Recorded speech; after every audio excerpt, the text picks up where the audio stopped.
प्रिय छात्र छात्राओं, मैं आज व्याकरण के अंतर्गत हिंदी व्याकरण में छंद प्रारंभ करने जा रहा हूं। छंद समझाना चाहता हूं बड़ी सरल विधि से, ताकि बड़े सरलतम ढंग से आपको छंद के बारे में ज्ञान हो जाए।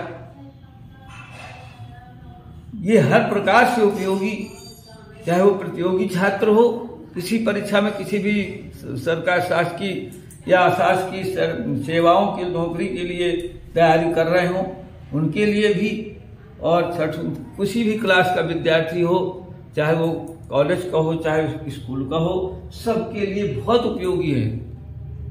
अतः मैं देखिए आप गौर करें, पहले सर्वप्रथम छंद की परिभाषा। छंद किसे कहते हैं, छंद है क्या? अब गौर करेंगे आप, जिस कविता या काव्य में,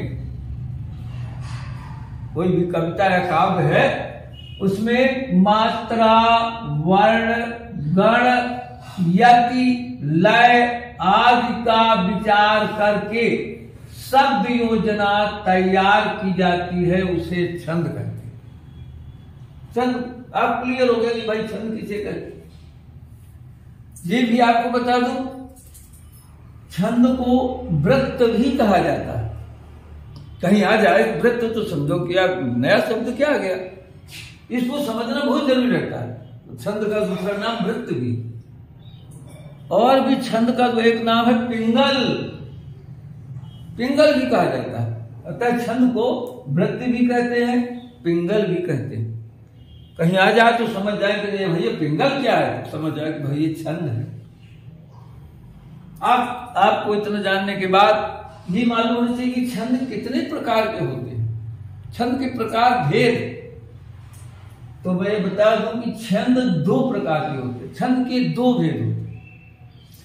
पहला होता है मात्रिक छंद और दूसरा वार्णिक छंद। अब आपको ये विशेष मालूम हो कि जिसमें मात्राएं गिनी जाती हैं उसको मात्रिक छंद, जिसमें वार्णिक मतलब वर्ण, जिसमें वर्ण की गणना की जाती है वो वार्णिक छंद। मात्राओं की गणना की जाती है मात्रिक छंद, वर्ण की गणना की जाती है वार्णिक छंद। नाम के अनुसार समझ जाना चाहिए। अब इसके बाद ये बात आती है कि मात्रा किसे कहते हैं। ये मात्रा किसे कहते हैं, तो वर्ण के उच्चारण में जो समय लगता है उससे मात्रा कहते हैं। वर्ण, मात्रा और वर्ण अलग अलग है, तो वर्ण के उच्चारण में जो समय लगता है उसे मात्रा कहते हैं। ये हमें समझ में आ गई। अब ये याद रहे कि मात्रा दो होती है, एक लघु मात्रा और एक गुरु मात्रा। ये भी याद रहे आपको, लघु मात्रा का मतलब एक मात्रा और गुरु का मतलब होता है दो मात्रा। ये उसका सांकेतिक चिन्ह भी देखिए, जो लघु मात्रा है उसको पूर्ण विराम जैसा लगा कर लिख देते हो, एक लघु। और गुरु मात्रा को अवग्रह, इसको अवग्रह यश जैसा बना दिया, इसको अवग्रह बोलते हैं। तो गुरु मात्रा का सांकेतिक चिन्ह है अवग्रह और लघु मात्रा का है ये जो सांकेतिक चिन्ह है आपके लघु का। लघु मन होता है छोटा, तो एक मात्रा होती लघु, और गुरु मात्रा का मतलब बड़ा, अर्थात दो मात्रा, दुगुना स्थिति लगभग। ये भी आपको क्लियर हो गया भैया कि लघु और गुरु में ये इस प्रकार का है। अब ये भी हमें मालूम होना चाहिए कि लघु मात्रा मतलब कौन कौन किस में रहती, कौन कौन इस तरह समझ जाए। छोटा, छोटी, छोटा री और चंद्रबिंदु, इनको 5 अच्छी प्रकार से याद रखें आप। आ, ई, उ, री और चंद्रबिंदु, इनमें लघु मात्रा होती है। उदाहरण के लिए अब आप जो है नहीं तो स्वर है, व्यंजन में इसलिए भक्ति में जैसे का मतलब आ, तो केवल का वर्ड छोटा है तो समझ जाना चाहिए लघु है।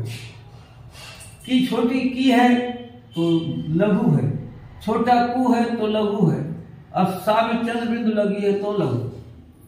अब ये नहीं कि इन्हीं भर में जितने व्यंजन है कवर, अब क्या खा, खा छोटा, खी, खू, चा, ची, चू, जा, जी, जू, ना, नी, कुछ कुछ जितने व्यंजन वर्ण हैं, जितने और व्यंजन हैं, सभी व्यंजन वर्णों में आपको बता दूं कि ये इस प्रकार के नहीं, नहीं इनको लिए लिखा हुआ, सभी जितने व्यंजन वर्ण हैं उन सब कुछ सब बा गया, ब तो समझो कि इसमें लघु है, बी लघु, भू, अब बा सब चंद्र बा में लगा हुआ। कोई भी व्यंजन वर्ण में अगर ये ऐसा है, छोटे हैं तो इस प्रकार के, तो समझो उनकी मात्रा लघु गिनी जाएगी।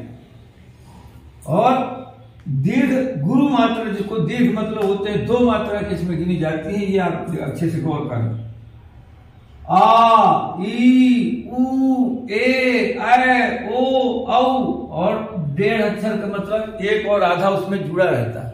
1.5 अक्षर का मतलब एक है, उसमें आधा और जुड़ा हुआ है। ये गुरु इनकी दो मात्राएं गिनी जाती हैं, याद रखें। जैसे लिख कहीं कोई भी है, का, ना, मा, चा, दा, कोई भी हो, व्यंजन वर्ण कोई भी रहेगा बड़ा, उसमें दो मात्रा उसकी गिनेंगे, दो। बहुत काम आएगी आपको जब आगे, जब आपको किसी भी छंद को समझने के लिए, इसलिए आप गौर से पहले ये जानना जरूरी है कि किसकी मात्रा कितनी गिनेंगे। और बड़ी मतलब बड़ी की, बड़ी ची, बड़ी दी, बड़ी सी, बड़ी री, क्या कोई भी व्यंजन बड़ी की मात्रा उसमें लगी है, तो दो हम उसको मात्रा गिनेंगे, दो मात्रा है। इसी प्रकार कू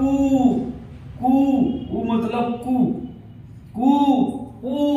दू, धून, नू, लू, कोई भी वर्ण चाहे जितना व्यंजन वर्ण जो भी आए, जो 36 व्यंजन वर्ण होते हैं उनमें कोई भी रहे, उसमें बड़ाऊ की मात्रा लगी है, तो उसमें दो ही उसकी मात्राएं गिनेंगी।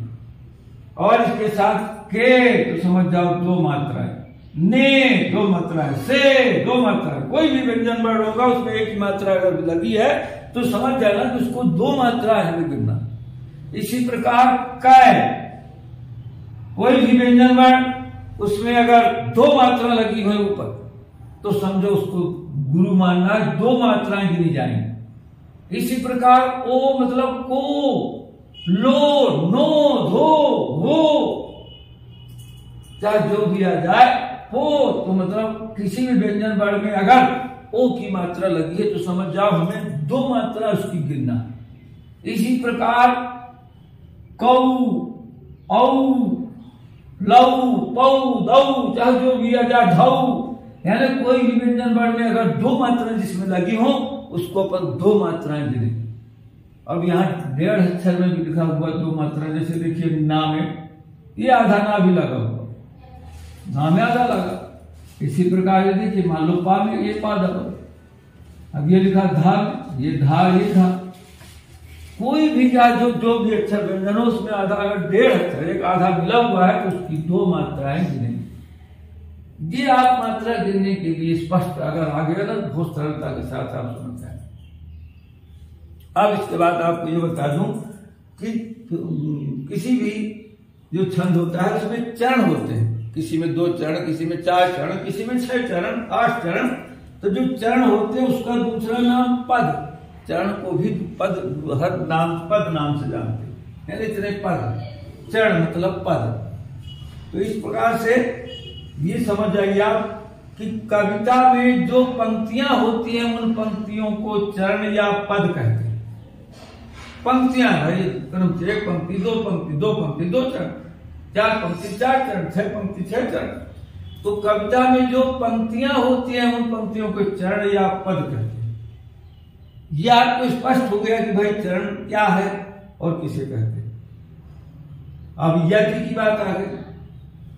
प्रत्येक चरण के उच्चारण में जो बीच में विराम रहता है उसे कहते हैं, बीच में विराम, तो उसे यति कहते हैं, वो यति कहलाता है, विराम वो यति कहते हैं।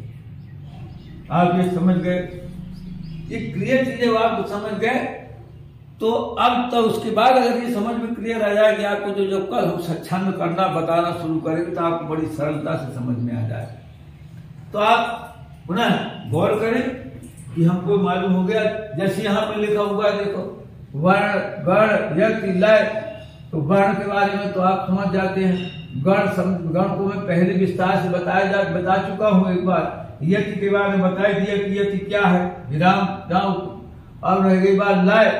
लय का मतलब वही होता है कि भाई उसको किस लय से उसका स्वर उसको करना है, उच्चारण कैसे करना है, किस लय से उसको गाना है, प्रस्तुत करना है उसको, इस जो आए, ऐसा रहता है।